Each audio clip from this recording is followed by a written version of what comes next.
Hey folks, it's me, and I thought I'd show you one of our recent adventures, mostly because people ask what it's like and if they can do it too. And I think most of you really can do it.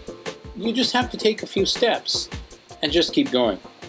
Now, the trail itself is actually called Icehouse Canyon to Cucamonga Peak, but we added an extra peak. Now, the trail starts out with lots of folks and lots of really pretty scenery. And as you keep going up, the folks are less and less. And after about 4.5 miles, we pass the first saddle, and the winds here are blowing at up to about 20 miles an hour. The temperature is about 50 degrees, and the wind chill makes it colder. As you can see, there's snow.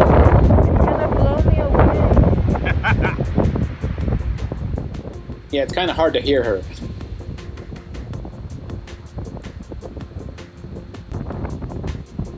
As we continue on to about 5.5 miles, we reach the second saddle, and it is getting windier and windier.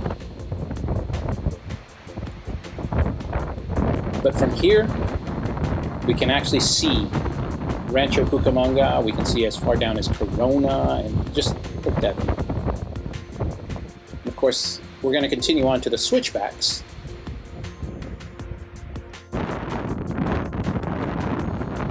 Now at this point, the wind actually nearly blew off my student. I mean, it was really windy.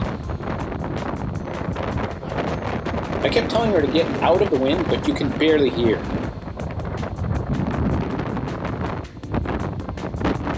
Now from here we decided, you know what, should we keep going to Cucamonga or should we go further?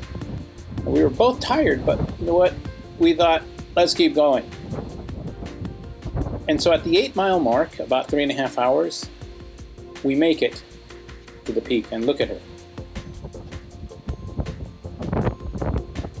I asked her how it feels.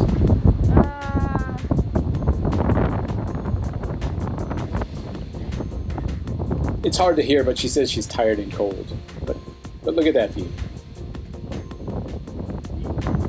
It's an amazing view. Of course, we had to take a little break before we go back.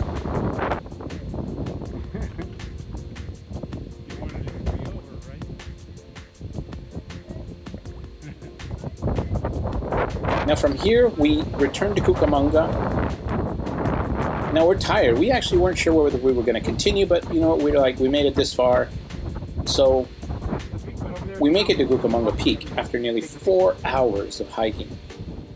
Now originally this was going to be our only goal, so we actually did more than we expected. But I mean, look at this view. This is one of my favorites. But to really appreciate it, you really have to suffer for that view. That's what makes it delicious.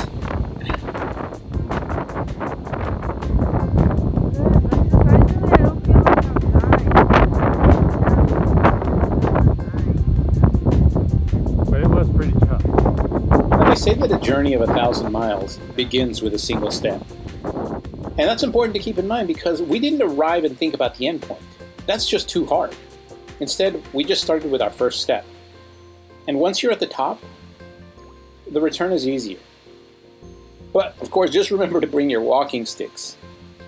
But, like I said, if you're wondering if you can do it, yeah, I think you can. Just remember to take your first step, and remember, you can always turn back. But you may be surprised when you make it to the top, and you weren't even expecting you'd get that far. Believe me,